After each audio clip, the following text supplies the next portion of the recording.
Hi there, my name is Nick, and for my executive protection assignment, I chose to compare and contrast the two physical securities, one of which executive protection and one of the other is retail security. Now, for executive protection, it's not what exactly people stereotype executive protection to be. Like they think of like this big dude surrounding this high-level executive or celebrity or political person. It's not just one person involved in the protection process. It's a multiple person detail is what it's called, and they have many procedures and way about doing things that replicate the amount of security that will be around the President of the United States. So this is not taken lightly. These guys are highly trained professionals.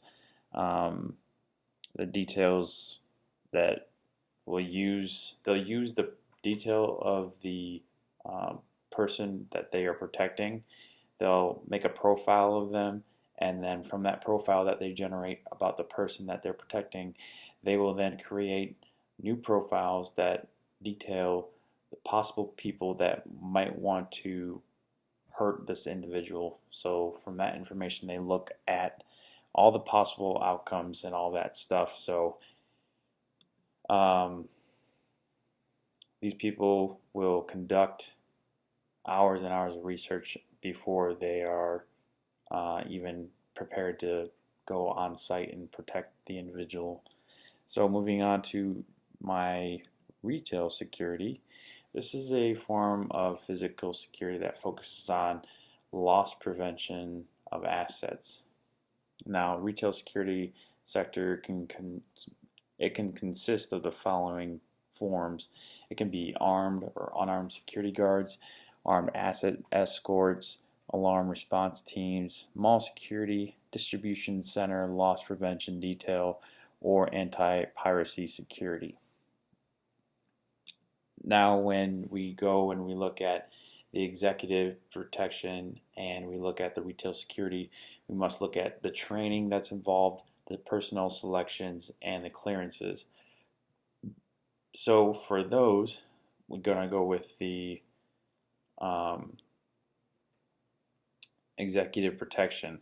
Now, the training that's involved with this is you need to be medically qualified, prepared. So you need to have some type like CPR training. You need to know medicine triage, those kind of things. You need to be able to assist in ambulatory care. You need to be physically fit. You also need to have like some kind of special expertise, like some kind of karate or training like that. You need to be able to detect bombs. So you need to have that kind of certification. You need to know how to drive evasively. And we're not talking about like in the movies. You need to be able to maneuver at high speeds. But you might not use it, but you need to have it. You need to be trained in communications technology, and you need to also have the emotional stability and social skills required to handle the high-stress situations you might find yourself in. For the personnel selections for executive protection, it can be a 10-step process that includes initial screening, application review, HR interview, reference checks, criminal background checks, communication skills review, third-party drug screening, site compatibility assessment, assignment to work site, and the initial OJT or on the job training. Now, for executive protection, this requires a top security clearance or top secret security clearance. So the top secret security clearance is unauthorized disclosure could cause exceptional grave damage to national security. So that being said, the information that you have at hand could be critical if it wasn't given to the wrong person, like a terrorist or something like that. So top secret security is needed in executive protection because the information about the whereabouts and the traveling and all that stuff of the principal who you are protecting is crucial that you do not give that away. So these individuals need to be of top secret security clearance. Now moving on to your retail security, it's a little less serious, a lot less serious. So for your training, you have a bunch of on-the-job training. It's basically the meat and potatoes of your training. There's no real other way to put it than you will learn only by doing it. So you also, when you're doing OJT, you can study the company's policies and procedures, and that security details policies and procedures, so you know what to do in certain situations. Also, on-the-job training will help with that. And then you're shadowing the person who is mentoring you, and then you're supervised after that to see if you can handle being on your own. The personnel selections, they prefer you to have a degree. They want you to have at least maybe some previous work experience in the field. They have to interview you, of course. Once you get hired, then you begin your on-the-job training. And then for clearances, they want a public trust security clearance. Basically, this is a security clearance with questionnaire, and they want to know if you can be trusted to protect the public. Moving on to the communication side of things with the executive protection. They use different forms of security. Obviously, there's two-way communication. So this is important for executive protection. Two-way communication is major. You also need to have encrypted, so that your information that you're relaying to one another is not being tracked or listened to in an effective manner by someone else, an adversary. GPS tracking is important to have everything, location, whereabouts pointed out at all times. Written strategies and responses. So for that, the executive protection has what's called a, if I can find it, RTVA, which is a risk, threat, and vulnerability assessment. Now in this is just like writing out all the things that were in the situation. Are there direct threats? What would be the impact or loss of the threat? How vulnerable was the moment and time? What were the internal factors? How would you evaluate the vulnerabilities? Evaluate the current efforts. And what you're basically doing for RTVA is you're writing down everything that went wrong, or what you can work on and what you noticed that was good. So it's just like a self-check. For teamwork, it's a necessity in executive protection. Like I said, there's not just one individual. There's many individuals working hard to ensure that the principal is safe. There's many behind-the-scenes happenings. There's coordinating. There's the physical protection, which is going to be right there. There's also reconnaissance protection, making sure areas are safe where the principal is going to and not even there yet. This could be very extensive. So teamwork is a necessity. It's not just needed every now and then. Lastly, communication is paramount. It would be paramount for the President of the United States, his team, to have communication when going from point A to point B. There just needs to be so much done in order for a high VIP person to get to somewhere safely, that without communication, it would be a breakdown. There would be information lost, information gained by other people, and bad communication. So it's just important that executive protection has the great communication. Now for retail security, the training that they need, the communication that they need is team communications. So you're talking back and forth, usually on headsets, relaying information about potential threats in progress, or aftermath, after the fact threats. You have alarms that can notify other team members if something does happen and you need assistance. You have written reports as well, which are important that all security professionals need to know when you're handling retail security. When you have to write out a report, you need to make sure you're getting all the right information out there. So with that being said, you need to know write down what happened, what was found, what was done with the evidence, what did the individual or police agency do when they respond to the scene, was it jurisdiction, when did the incident occur, where, aside from the incident occurring specifically where, the locations and activities loss prevention team should also be recorded. So how is the offense committed? What was the organized theft ring with several players? Why or the motive for the incident? Maybe the toughest foundation question to answer in the report. You need to be objective when answering these reports as well. So that is also very important. So the written reports, absolutely. Teamwork paramount again, especially when you have a situation on your hands with someone that needs to be come in contact with, shoplifter, stuff like that.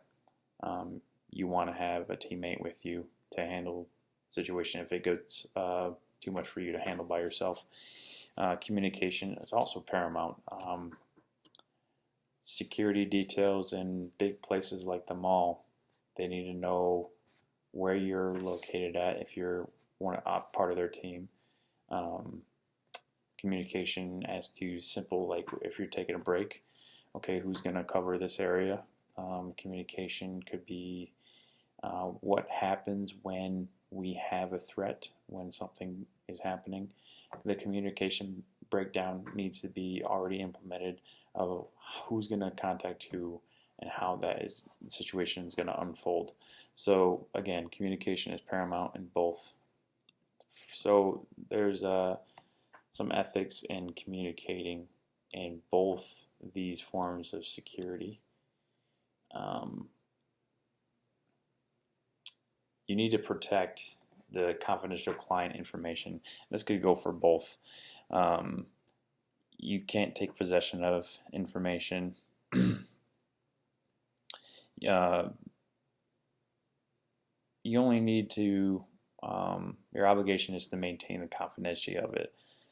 Security client information continues not only during and after engagement ends, but also during and after your employment with the firm. So during and after, you need to protect the confidentiality of your clients or your retail individual company. Employee personal data, and you need to exercise caution when handling employee personal data. You don't disclose current or former employees' data to third parties without written consent. You need to have ethical training, scenario-based training, affiliation with a professional association. All these things are ethical communication barriers that you need to instill in your workplace for both organizational security, such as executive protection and retail security. Moving on to the,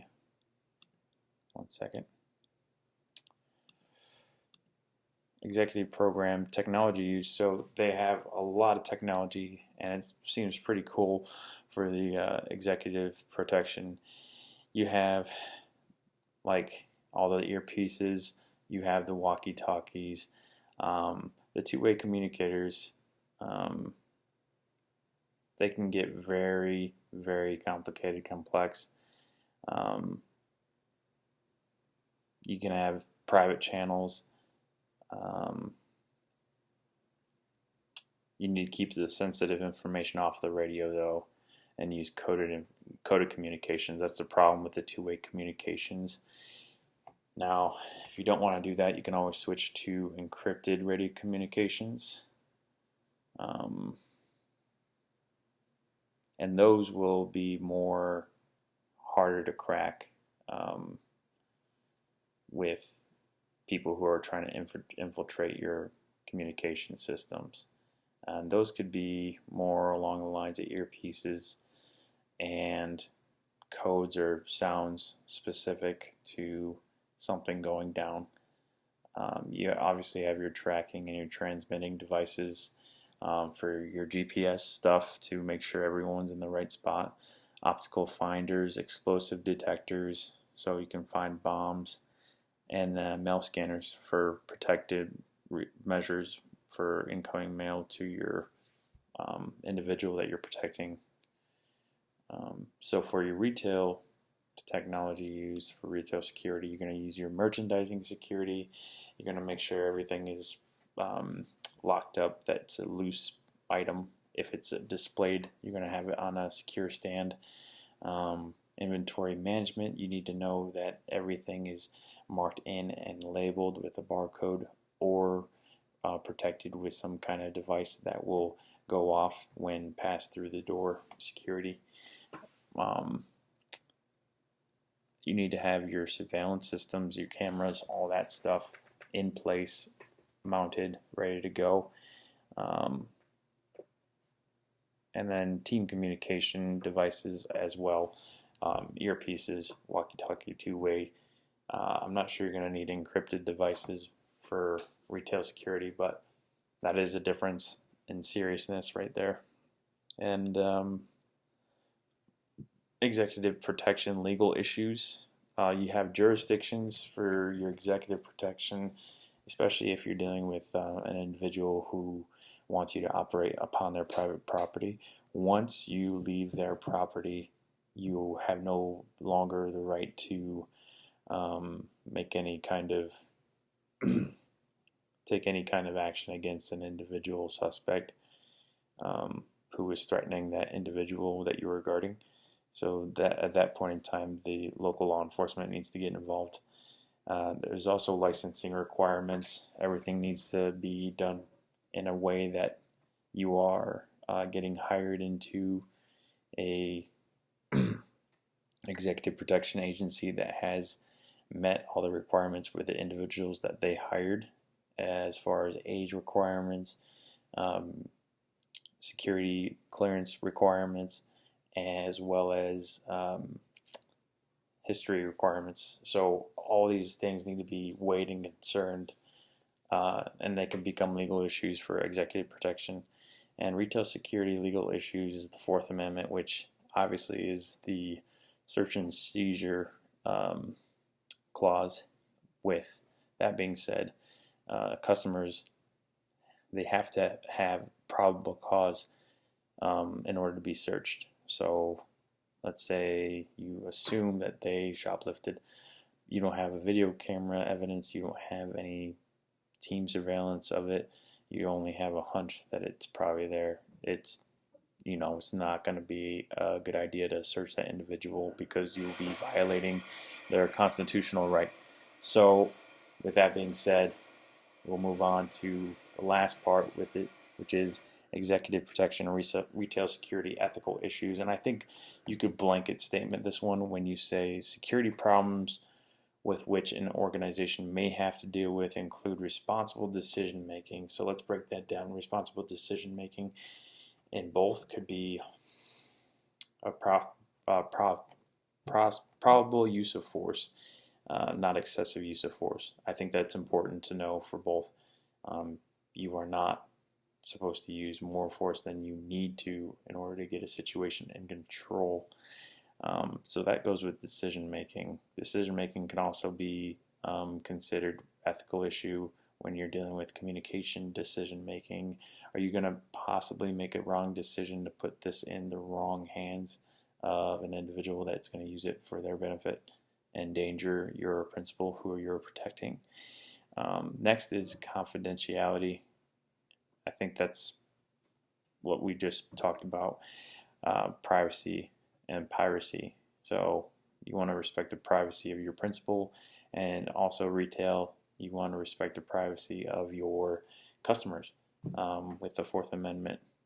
You want to know that they feel comfortable going into their store. They don't want to feel like they're going to get hassled every time. Copyright, no, that doesn't really ring a bell right now. Yeah, so both have their equal amount of ethical issues. I think you could cover on both sides of the the executive protection and retail security. So with that being said, I am going to review real quick if we covered everything.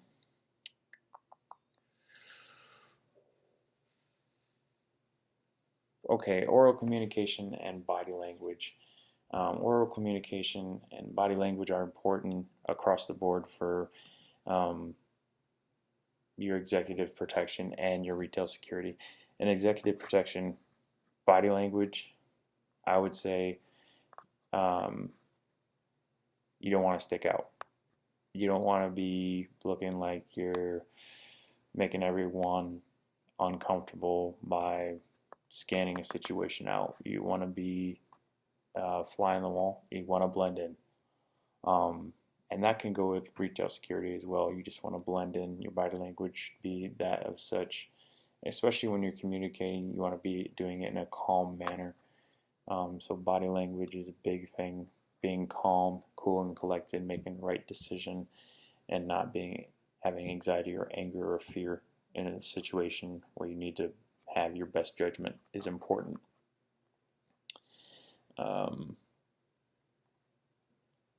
And then oral communication, how do you get the point across the best way? Telling directly. So direct oral communication is best when handling situations that need to be addressed on a moment's notice.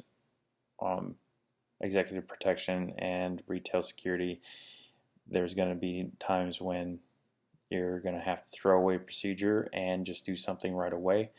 And direct oral communication will come in handy with that. With that being said, I hope we have gained more knowledge about the different forms of physical security.